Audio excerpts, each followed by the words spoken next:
So the recording is in progress. The webinar is being, well, I still see Catherine and Allison here.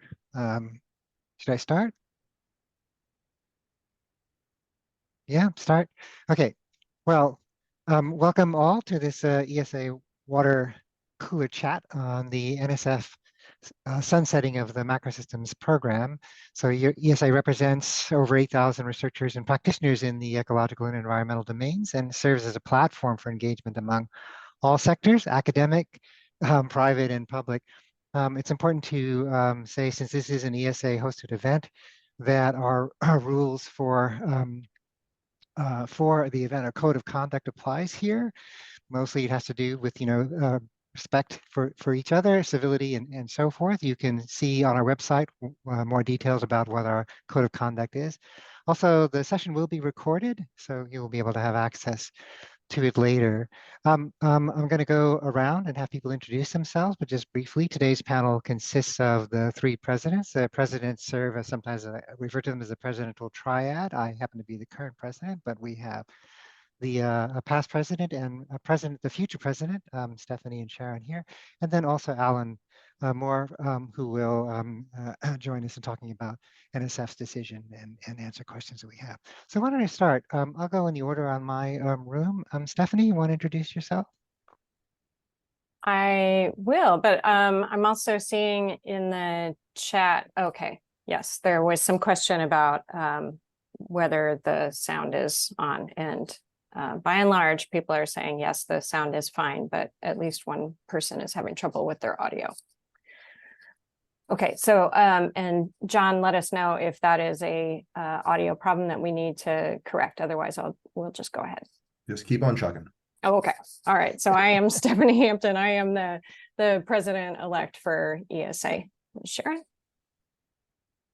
Hi, everyone. Glad to see such great participation. My name is Sharon Collinge, and I'm past president of ESA.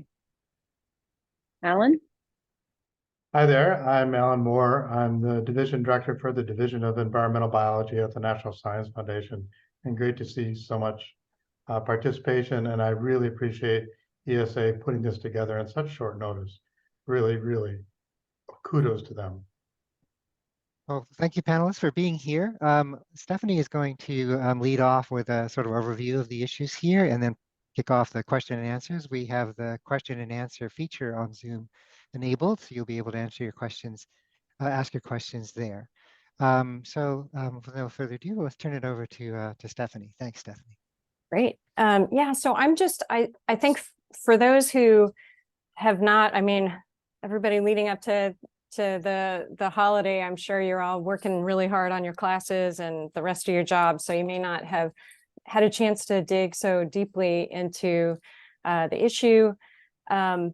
So what I would like to do is just kind of summarize the issues in the letter, and they're the same things that Alan has been generous in talking with us about in the past week, and just summarize at least three points that of concern for the ecological community, and give you a chance to help us understand the decision and what the next steps are.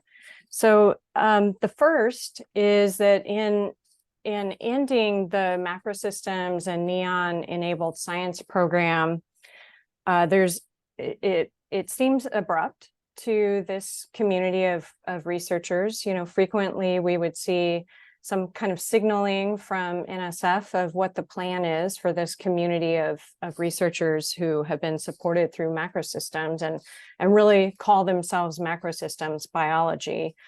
So they do see their work as being different from what is in the core, although, you know, many of them also go to core programs and other programs. So where do they go with their Macrosystems continental scale biology? So that's one issue. And I know you've, in your memo, you listed off a number of programs that you see as appropriate for Macrosystems biology. So we'll give you a chance to talk more about that. The second issue is NEON users. So we're at this early days for NEON after long construction and at this point, NSF has invested, I think we were conservative in our letter because we could only quickly tally at least 700 million, but we really are closer to $1 billion at this point that NSF has invested in NEON.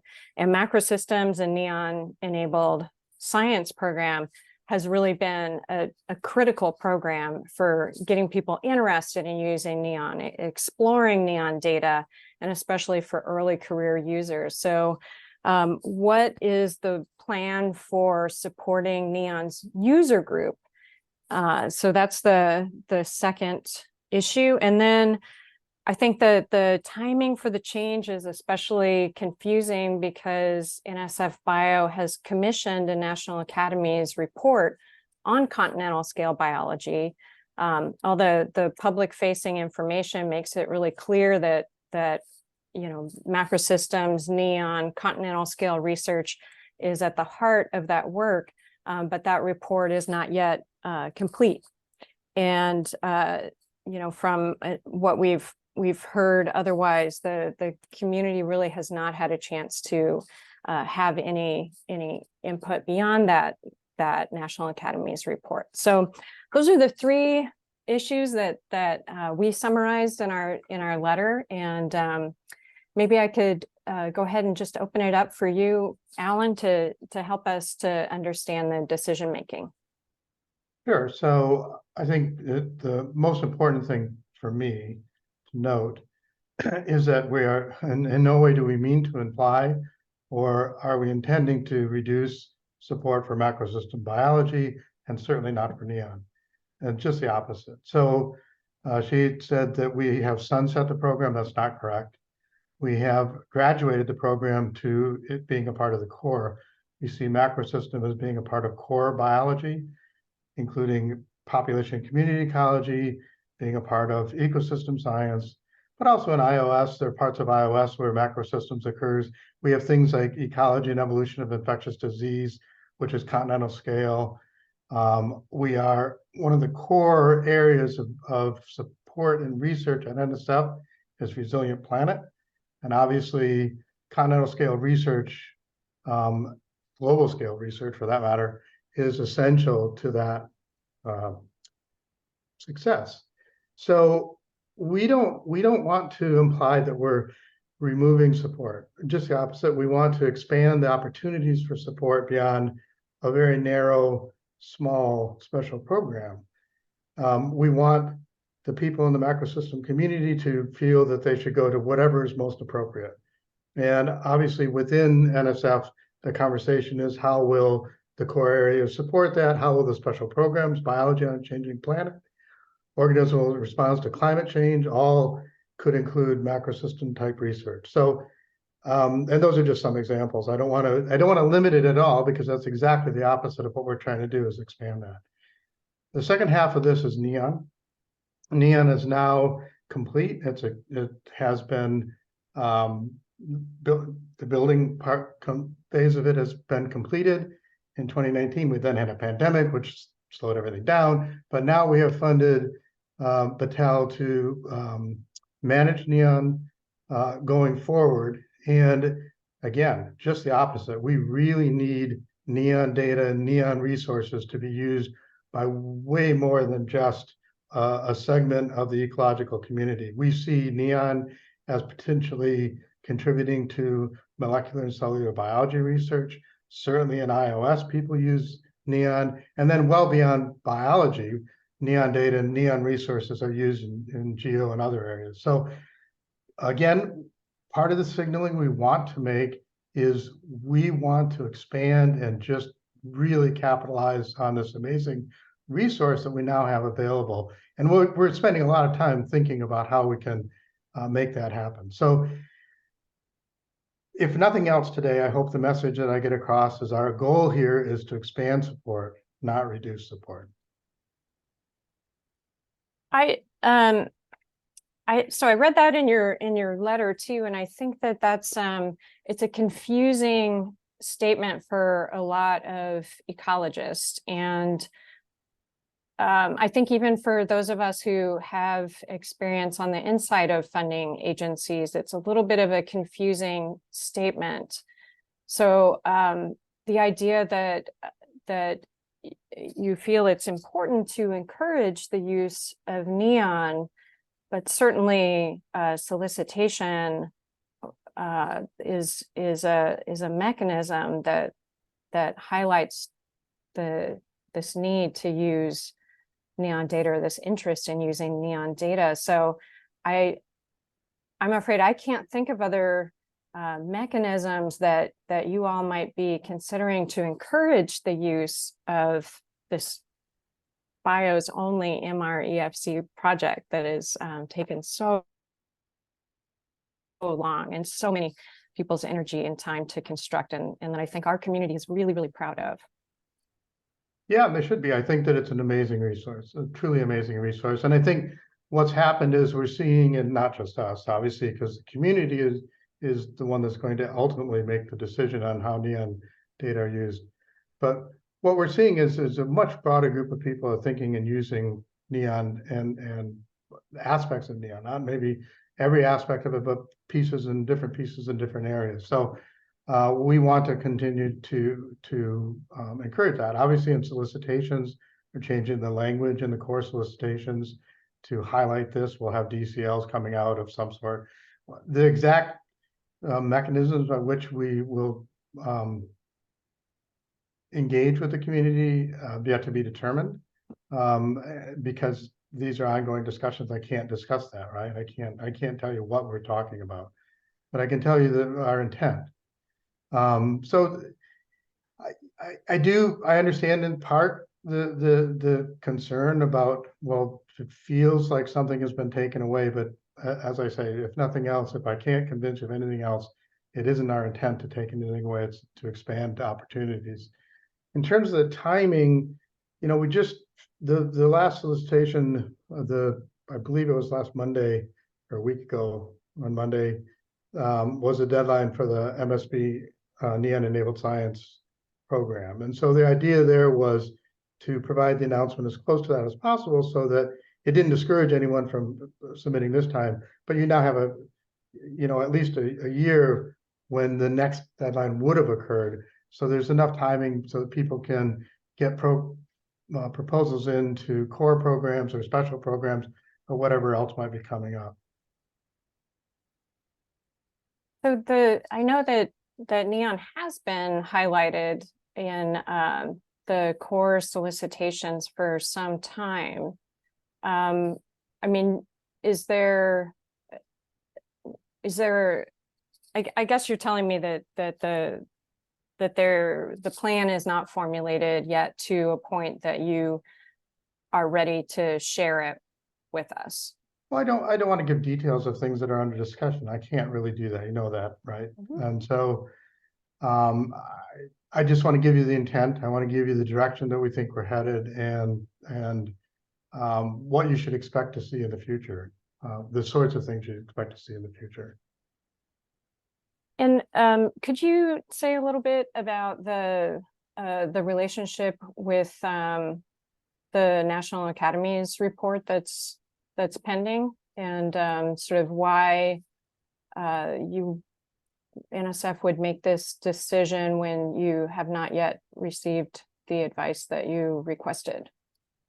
Yeah, we don't expect that advice to come back and say you're wasting your time with continental scale research. So in anticipation of a very positive support for continental scale research, we want to be ahead of the curve. We want to be able to support that and a wide variety of different programs. So again, there's never a perfect timing, and I understand the perception of something has been taken away, but that isn't really the intent. I see some questions coming in, Stephanie. If you have a couple of follow-ups, go ahead, and then I can start referring to those questions that are coming in from the participants. Let's see. Why don't you go ahead and go to the question, Sharon? That would be great. So first question is, one of the nice features of the original MSB NES solicitation was the possibility of small grant awards. What are good candidates for researchers looking to use NEON data specifically and needing funding in the $300,000 range? Exactly. So we're revising the small grants to be able to accommodate that.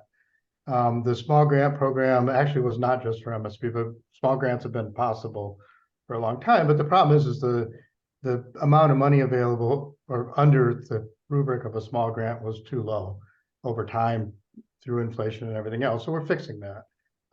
We too agree that one of the really positive things is a small grant with the possibility of doing very specific things.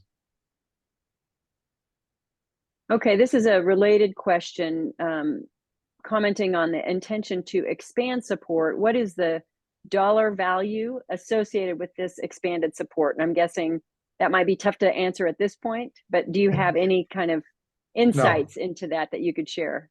Even if I did, I couldn't. So Okay. no, we don't talk about dollars, but let's be honest, we don't have a budget right now. So it's not even worth speculating. Okay, I'm seeing a couple of questions regarding the evaluation of proposals. So one asks, how well prepared are the other programs to, I assume core programs, to evaluate proposals that would typically target macrosystems? Is there a plan to address this? Macrosystems proposals are unique in that they are typically interdisciplinary and extend across scales and biological levels. Thus, they do not fit neatly into the other programs. Yeah, so two things. One, we do have a program called IntBio, which is integrative biology across different clusters or divisions. And so we already do that with other areas. And of course, macrosystems could easily fit into that. We have a lot of programs. You know, one of the things that amazed me when I came to NSF a year ago was just how many times program officers are dealing with different divisions, different directorates, very strongly participating across all of NSF. So this is not even close to something that is a problem for the program officers. They are very used to doing this. They call in their colleagues, they bring in people that have expertise, they ask around, do you know somebody? If they don't have it, they find other program officers that do have that expertise or that experience. So we don't have barriers like that. There's really fluidity. The cores are conveniences. They're useful constructs, but we don't use them as a barrier to, you know, only an ES person an ecosystem science person could deal with it, and somebody in population and community ecology wouldn't. We flip them around all the time. It doesn't matter. So we're well prepared for that because frankly, science changes. And I think if you look at where population and community college is right now compared to where it was 10, 15 years ago, you'll find this very different. Ecosystem science, same thing. It's very different. What the techniques that are used, the approaches, the basic questions remain the same. We're still trying to understand the natural world, but the way in which we approach those and the training that is required to do that changes over time. And we just simply accommodate that. In terms of finding panel members, again, it's not done in isolation. You talk to people, you get help from your friend down the hall. So it isn't, we don't see that as a barrier to maintaining a very high standard and a very sensible approach to peer review. Well, you know, I would jump in and ask you some questions about that too, though. I think, you know, one of the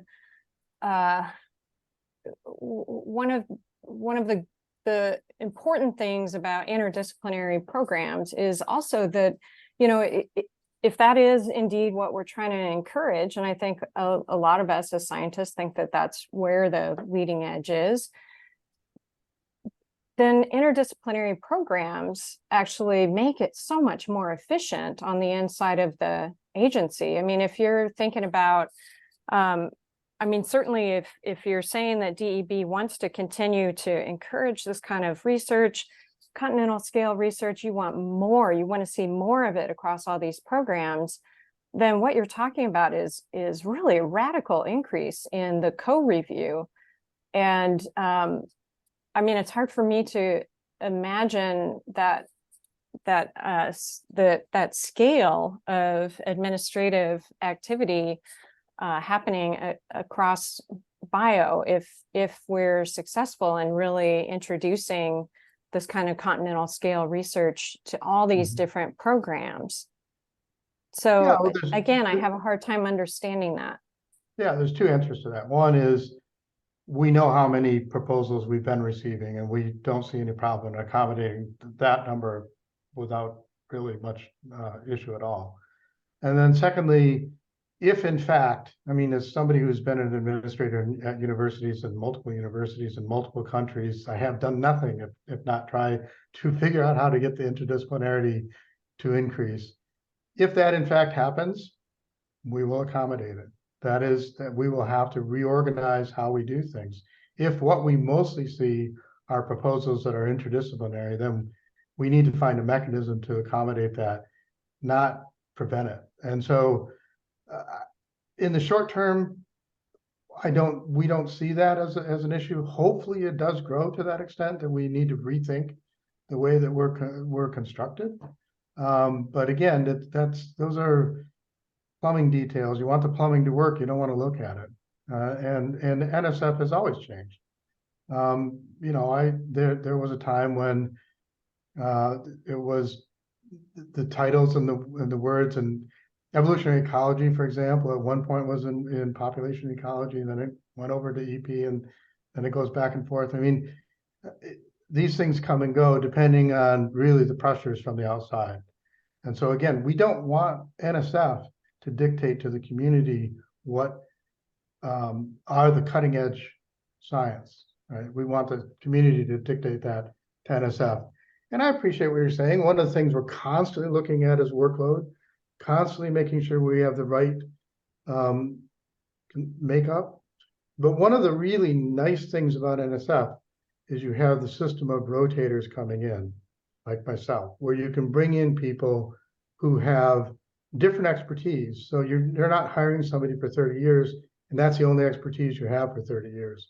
You bring in rotators that come from slightly different backgrounds. It's amazing how fluid that makes and how really responsive it makes NSF.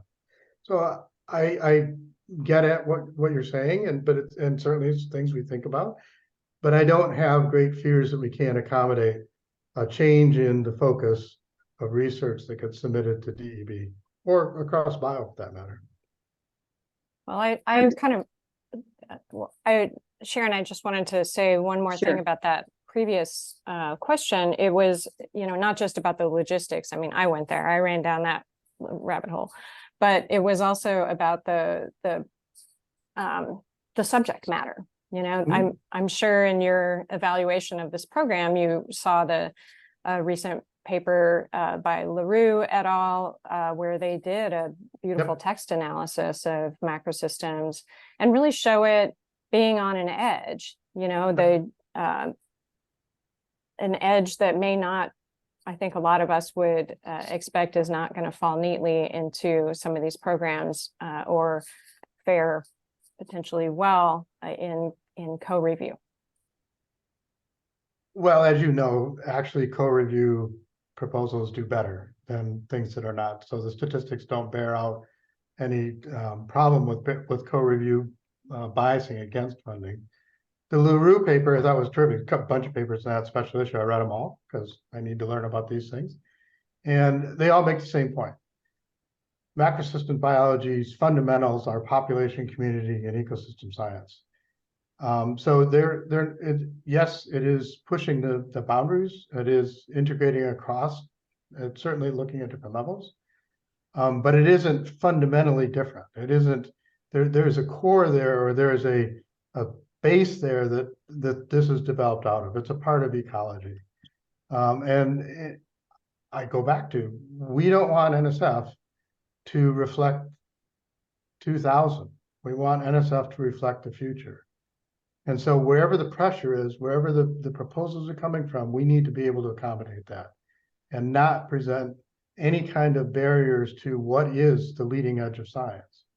So I think it's something we always have to pay attention to. It's something that you did and I'm doing now, is paying attention to where we're headed, not necessarily where we've been. I'm seeing a few questions that are sort of pressing on this same issue. So I'll ask one that, but also captures a number of other questions that have been coming in. As someone who has served on review panels for MSB and DEB core programs, I've reviewed many MSB proposals that simply would not fit into existing DEB core program clusters, ecosystem science, pop and community ecology, et cetera, due to its interdisciplinary nature. If the MSB program is going to graduate, where will it graduate to? And will there be a new MSB cluster formed in DEB programs? The proposal pressure wasn't such that you would need a new cluster. That's for certain. And the second thing is that this sounds trite, and I don't mean it in any way to be this, but this is like any other issue for PIs wondering where their research fits when it doesn't fit neatly into a category. That call the program officer and have a conversation with them. I mean, you know, it's the advice I give every new and every old and every in-between scientist I know, is that you can't go wrong by having a conversation with a program officer. They'll help you out. In terms of not fitting neatly, that depends on how you decided that. If we had a fixed structure for our panels, then it would be a problem.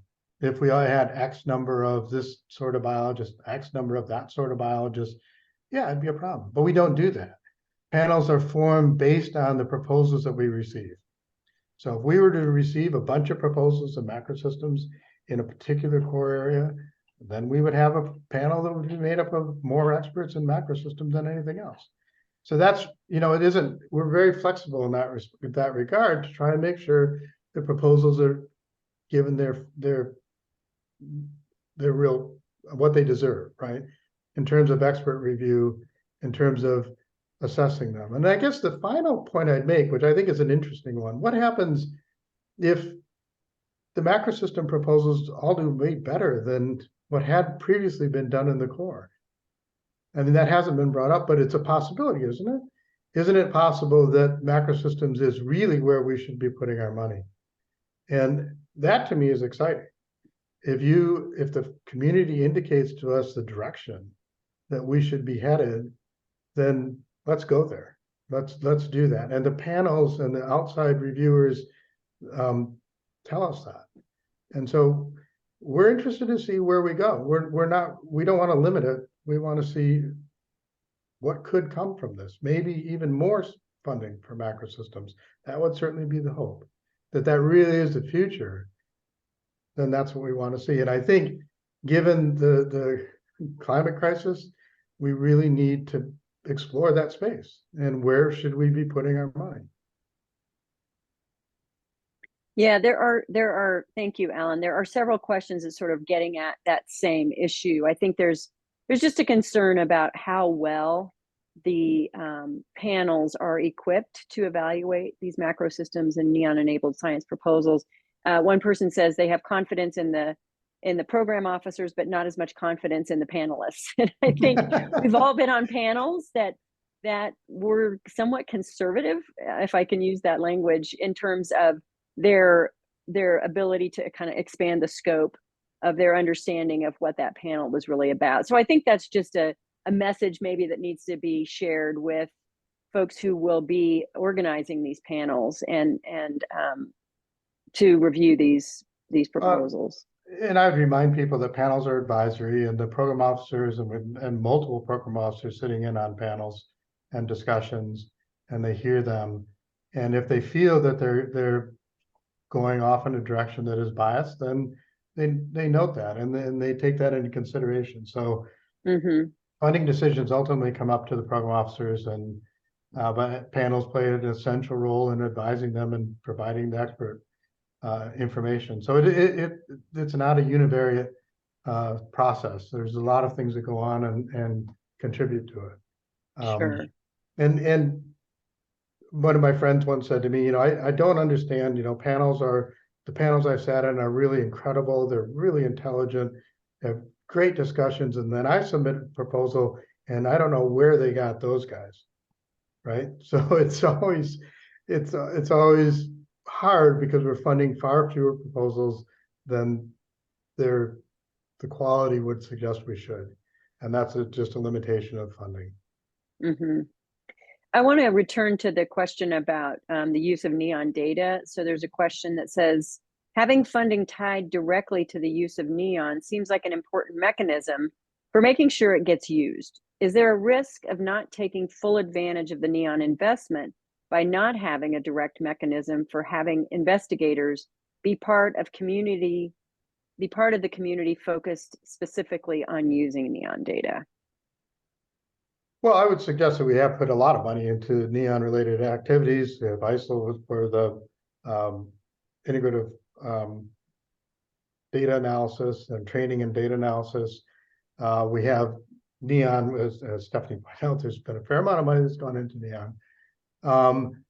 Would we then do something where that would fail? I don't think that would be logical, right? So we are looking at how do we ensure that NEON gets used? How do we ensure that it's used by as many different groups as possible? And like I said, one of the surprising and very happy things that's happened is that NEON data is being used and NEON resources are being used in ways that weren't maybe originally anticipated. So originally, it's the National Ecological Observatory Network. Obviously, ecologists are central to that. But more than ecologists are using NEON, and that's really important. So how does that get supported? Obviously, that's something you just continually look at. And right now, by encouraging everyone from MCB to iOS to DEB to DBI, anyone who can should be using NEON data. And we're looking to expand that whole community, recognizing, of course, that there is a community of people that are using it, that have been using it for a long time. The way I look at it as DEB director, right, is that NEON is the opposite side of the coin of LTER. LTER is site-based research, long-term, it's in the name. It's essential for us to be able to understand change over time. NEON gives us the opposite, which is instead of being site-based, it's across the continent, but it's the same data being collected in multiple sites rather than in one site. So you have this complementarity with LTER, and that's one of the things that I really want to promote, is that these two things go together beautifully. They complement each other without ever standing in the way of each other. So we need to expand that as well. We need to see how we can integrate what somebody does in an LTER with the NEON type approach at the same time. So there's lots of different directions we expect to go with NEON to expand how that data gets used. And we'll see. I don't have the ability to give you very specific at this time. You should know our intent. So yeah, there's a question. Oh, just a quick follow-up, Stephanie. There was a question about, because you mentioned the use of NEON data by other directorates and programs. Has there been an assessment of how the other programs have funded NEON-related research? And has this been increasing given there is already language to use NEON data in the descriptions? I can't give you specifics, but yes, I spent a lot of time figuring out who's using NEON and how it's being funded.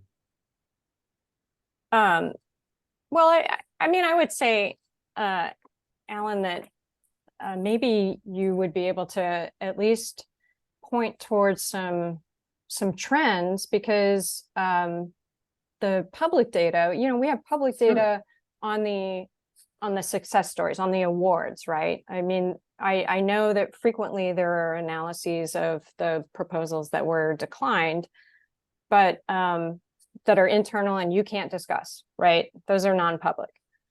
But within the public data, the story I see is, I mean, it's more concerning. So if I look at active awards just based on the public information, the vast majority of active awards that mention NEON are from the Macrosystems and NEON enabled science program. I mean, hands down, full stop, right? We have, I think I counted maybe 10 out of 183, and they're all collaborative. And so I didn't try to do the math on how many actual projects that was, but 10 out of 183 were from something other than Macrosystems, right?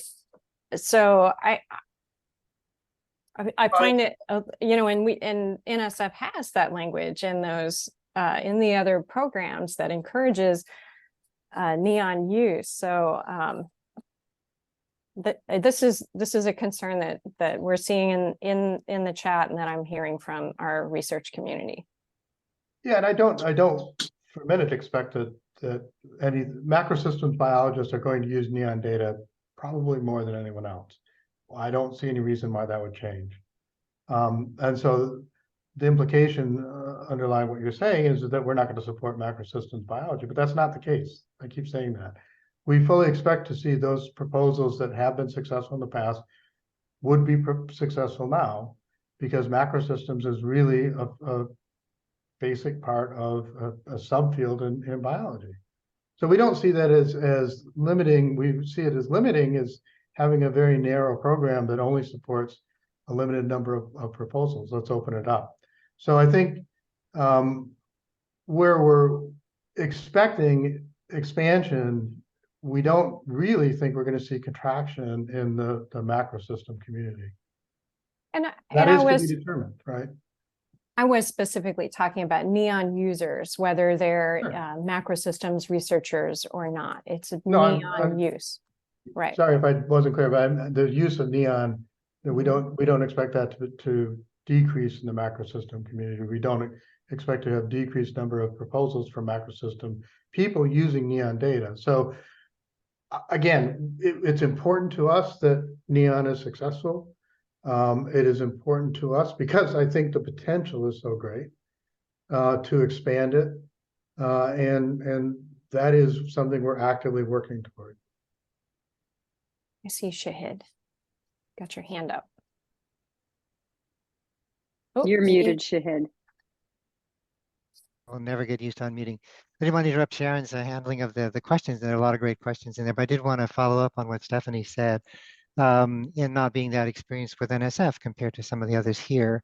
I did feel that what she said sort of resonated with me in the idea that if the data that she has to hand, which is the public information, shows that when there was a program for macrosystems, we saw that that was where a lot of the proposals were being vetted, being funded, being evaluated in terms of their performance and so forth. And it seems to me that if what Stephanie said was that the expectation of the call of the language in other venues was always, we really encourage people to use NEON, we encourage people to use macrosystem. It's almost like it was already there, but it was not actually tracking. So that the idea that if you were to, and I apologize for using the word sunsetting, it seemed like it was being sunsetted to me, but I'm not that experienced with it, that if you pull that mechanism away, that we already have the evidence suggests that what you want to happen will not actually happen. Is that incorrect? That's a nice hypothesis. I think it's wrong. So the idea is that if you have a special program, people send everything to that special program because it's in the title. Taking and saying, okay, we now want to expand those that would have gone into that special program to other areas and other core programs doesn't necessarily mean that they won't be submitted, right? The fact that it was funded mostly out of one small, very small program suggests that was what people were being attracted to. Now, if there is no program, will they not submit proposals? My argument is then it wasn't important science. And that would be shocking to me. I just don't believe that's the case. I think just the opposite. So it is a bit of we will see, because neither one of us know. But I would say that you and I would see this in a different light. If we don't have this small program, they won't come. And my attitude is this small program was limiting them. So I don't know. We obviously, I think I'm right, or I wouldn't do it, but it is the difficulty of special programs. Special programs are begun to encourage a direction in research that NSF feels people need to go, or to kickstart an area of science that we believe needs to be kickstarted. And 13 years ago, that's what was Macrosystems. Now, we think it's well established, and having a special issue shows exactly why that is the case. And so once it's become well established, in our opinion, it becomes more limiting to have a special program than enhancing. If I can jump in here, there's this sort of bigger question about interdisciplinary research in ecology and the support for that at NSF. Two related questions. The discussion about how NSF will respond to greater or lesser interdisciplinarity is all well and good in terms of capacity, but seems entirely reactive. Is there no role for NSF signaling priorities or taking leadership for interdisciplinarity with focused programs like Macrosystems? And then related to that, are there any new or upcoming priorities or programs related to ecology you can share with us? So kind of looking at this broader interdisciplinary space for ecology that the Macrosystems program was playing. So I think it's not popular, but it's actually important for people to pay attention to strategic plans at NSF. They indicate very strongly the direction that the leadership of NSF wants to go. So what are the two areas that are most important that are being highlighted in the strategic plan? Building a resilient planet and the bioeconomy. In my opinion, macrosystems are fundamental to both of those. When I think about the bioeconomy, the thing that comes to mind for most people is biotechnology. Let's invent something. But in DEB, we also know ecosystem services plays an important role, and macrosystems, where you tie the human influenced with natural systems, it's key to the bioeconomy. In terms of building a resilient planet, if we don't know the planet, we can't keep it. And so, you know, or the other way I like to think about it was what's the point of the bioeconomy if we don't have a planet anymore? So building a resilient planet is key and fundamental to what we do. And we think that all of DEB, really, all of bio obviously fits into both of those, but do we need to have special competitions for that? No, and we don't do that. We don't have special competitions across biology for that. Do we have some? Yes, but that isn't the only way in which we do things. So yes, we have biology on Changing Planet. And there are specific reasons for that, particularly for international collaborations. We also have organismal response to climate change and iOS as a special program. Both of those existed before I came, but again, will those be there forever? No, that isn't how special programs work. Special programs do not last forever. They're intended to be short-term, although short-term can be a decade, but they're intended to be more or less short-term ways of pushing research forward. So that isn't the way that NSF tends to work. And I think, in all honesty, I think that the community would rather we continue to support our core areas and allow those to morph as naturally happens within our academic communities. So NSF has to reflect that. But I think core programs are the way to do it. If we kept doing it only through special programs, I think that makes NSF, in my opinion, it makes them vulnerable. So I think special programs are something you want to use sparingly. So let me jump in, because I don't think that everybody might have this kind of experience in ending special programs. So we understand special programs are stood up to encourage research that is on the leading edge or is associated with national priority, and that they do end. And NSF does have experience with ending programs with a lot of community input, right? So dimensions of biodiversity is I think, a shining example of how you transition a special program with years of messaging that this program would end, and then really a very clear message from NSF as that ended, and some of the elements of that program were captured in biodiversity on a changing planet. So I think with great communication with the community, and so a lot of what you're hearing, I think, in these reactions is, in part is because this community feels it's not time to transition this program, and in part because it's so abrupt, and it has these other elements, like what is the plan for supporting NEON users at such a critical moment, and of course, why not wait for that input from the national academies, or seek other ways to get input. So there are examples. Yes, we don't like change. Nobody likes change, especially academics.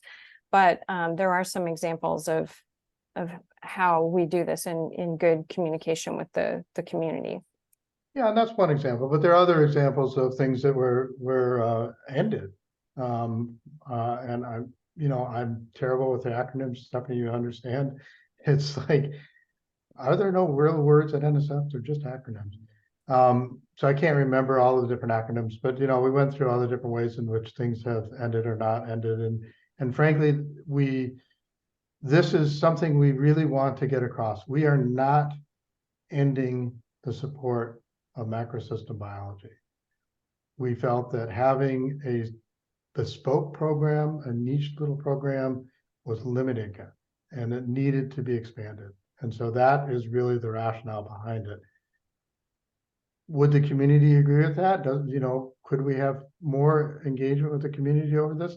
That's why I'm here. I'm listening and I'm trying to communicate as best I can the rationale for what we were doing. And it isn't the same as everything else. It isn't the same as previous programs that have ended.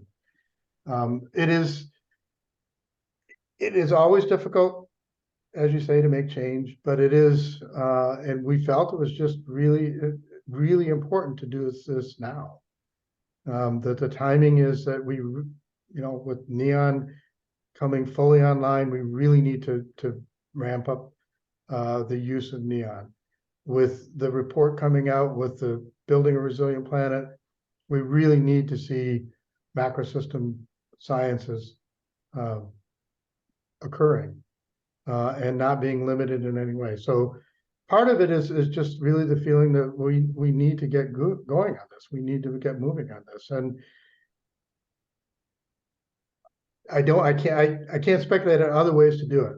I think, all I can tell you is that this wasn't a hasty decision or a snap decision. It was well thought out.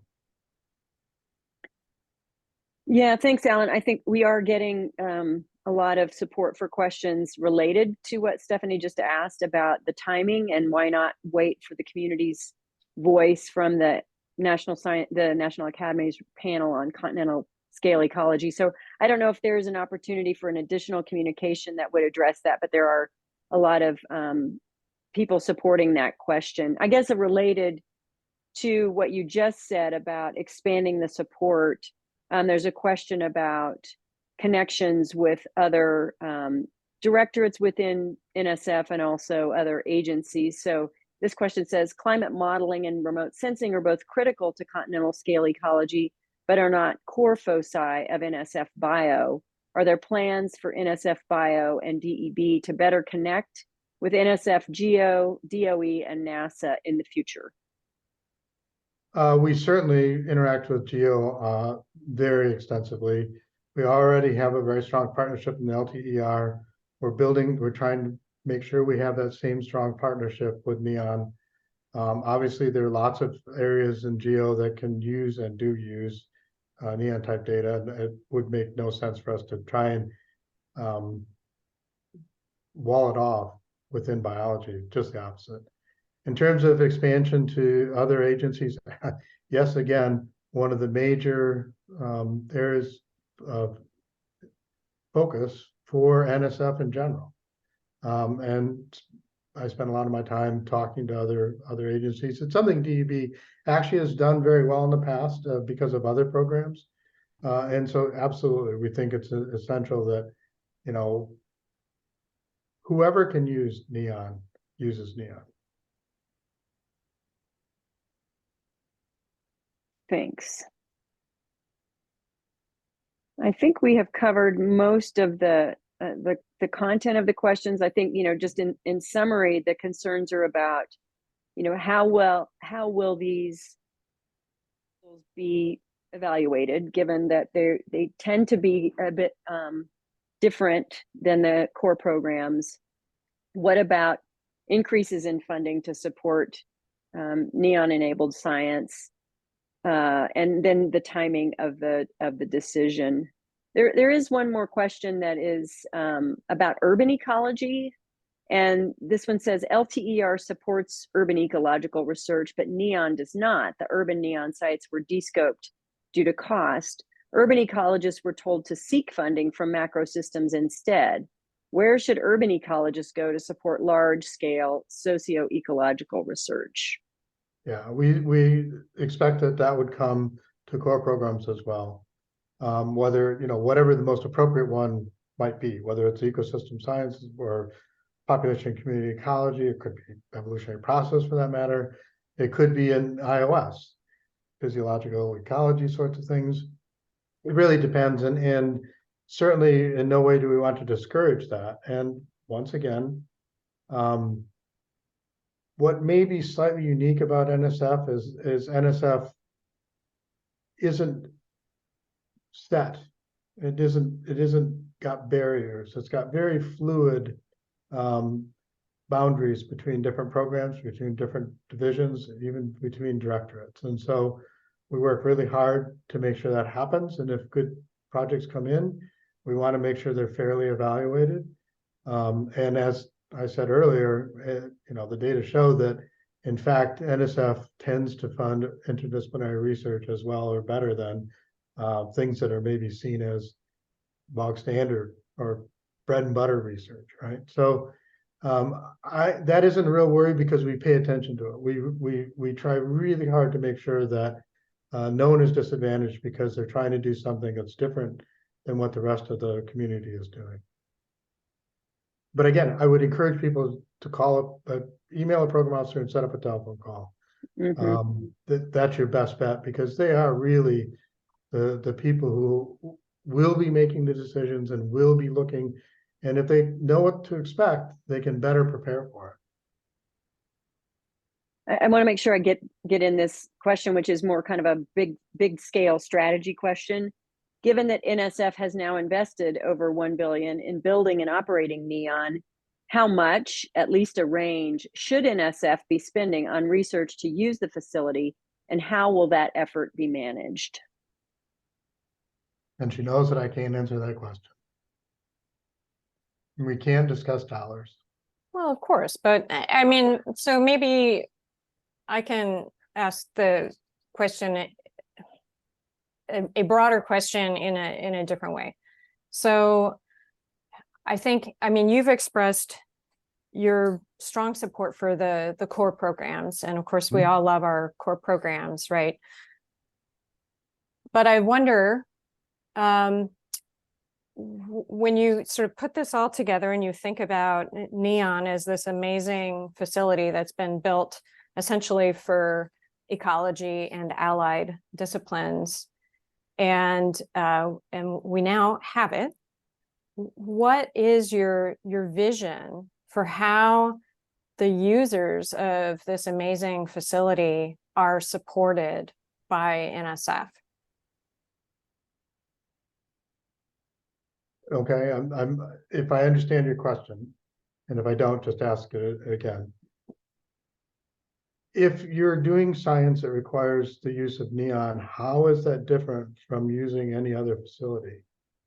And why would it be funded necessarily differently? Now, the scale of funding, if it required, let me give you an example, which I don't, well, I have to be careful here. If it's very expensive, we may need to find ways to make sure that we can cover those costs because the core program just couldn't do it. But otherwise, a lot of using neon is not necessarily more expensive, right? So it is the research that can get done. Now, if you need to use neon to collect novel data or something, then again, that's a discussion. That's something we need to think about. But I'm being slightly vague here because I'm trying to avoid getting in trouble. But we're well aware that assignable assets at neon may present challenges for us, and so we need to consider how we're going to deal with that. Does that answer your question? Yeah, I guess not so much. I mean, it sounds like you're saying, well, the neon use should just be all distributed all over our various programs, and maybe sometimes when it's really expensive, it'll be a problem. Is that what you're? I'm trying to be careful. Uh-huh. What I'm saying is that in using neon, in many uses of neon, the costs are already borne by having neon present. Okay, so we're collecting the data, we're collecting samples, we have all of that. The data are freely available. There's no cost to using data, right? There are aspects of neon that could create additional costs. And that is something that should be able to be accommodated within grant. There then could be parts of neon that are like flying an airplane, right? They could be much more expensive. And that then requires some thought and recognition of the potential for that to be the case. But, you know, it's like if you're working at your university and you're using a microscope that costs money, that is accommodated within a regular research grant. So we do have mechanisms within grants to cover costs of research. That's what they're there for. And we expect to see that. So really it becomes the unusual costs that we have to think carefully about. So I wanted to interrupt. I know it's a really fantastic conversation. We have lots of questions that would be worth answering, but we really only have about 3 minutes left. And I did want to make sure before we close that we thanked Allison Mize and Catherine Jordan and Jonathan Miller and other ESA staff for putting this together, because they put a lot of effort into it and we all came together, and also for the panelists as well. But we do have 2 minutes left. So Sharon, I didn't mean to interrupt you, but. No, I appreciate that, Shahid. I just wanted to ask, I was sort of following up on what Stephanie and Alan were already talking about. I think what I'm hearing is a need for kind of a, like maybe even an agency-wide strategy for using neon. How, given this very large investment, what's the strategy to make sure that people are aware of it, people have access to it, all across not only NSF, but even more broadly DOE and NASA, as one person mentioned. So is there a strategy for making sure that people are well aware of this investment and well poised to use the data? Yes, so that you've just something that we have spent a lot of time talking about and thinking about how we're going to deal with and how we're going to do things moving forward. I'm not at liberty to tell you exactly what they are because we haven't done it yet. And so absolutely, we are looking at how do we make sure that all of NSF, but especially bio and geo, are well aware of the opportunities that NEON afford. And then that's both internally and externally. So you need strategies that advertise to the external world what is available, how is it available, what could be done. And we obviously need to make sure that internally within NSF, program officers and others are well aware of the opportunities that NEON can afford. NEON is, as Stephanie pointed out, it's the one thing we have in bio that's that big. we have to do this right. So I think we're Thank out you. of time. I'm not sure if this is going to be terminated robotically, but even so, I didn't want No, people to get Shahid, cut off. we can have a nice, easy transition back out. Okay, I'm being told we can have an easy transition back out. I'm not sure that's possible. A number of issues that have been raised and just don't have the time to address. I will share, listening to the last points that you said, that when I think of ships that NOAA, oversees, people have proposals that are tied to ship time, and those costs are covered. And people using the space telescopes, they have beam time or scope time that is also tied to the research they propose. And this is, in fact, our big, piece of equipment for answering questions we could never have answered or can't answer without something like NEON. And some new, I like the idea that some new mechanisms really do need to be in place that allow for the efficient and coordinated use of this facility. Otherwise, it could wind up getting lost in the weeds of many NSF panels and many different proposals that come in. Many of them have very low funding rates, and it could quite by accident wind up having some proposals for continental scale research, wind up not being funded just because it's not there. I know you said the panels are not the ones that make the decisions, and NSF overlooks it, but it is an interesting thing. Any, I don't want to say any last words, but any sort of comments that before we easily transition out? No, I'd like to really thank ESA. I mean, I appreciate this is not not what people want in terms of it. Why can't we just stay where we were? And I hope that if nothing else, I convinced you that we can't stay where we were. We need to we need to think carefully about where we're headed in the future, and that we're really trying to do that. We're not abandoning Macrosystems. We certainly don't want to see NEON do anything except thrive. And so those are the two drivers behind the decision making. While that may not be what the perception was, and while that may not be exactly how people feel right now, all I can tell you is that it was intent, and that's all I have. I don't have anything more than to give you my word. That was the intent. So I really appreciate the opportunity to come and talk to almost 100 people. Remarkable.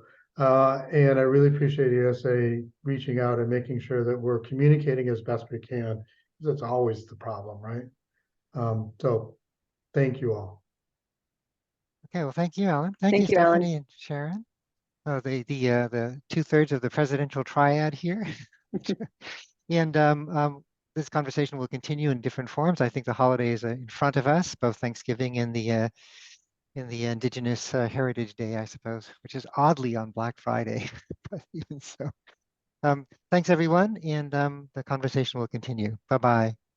Thank you. Thank you all.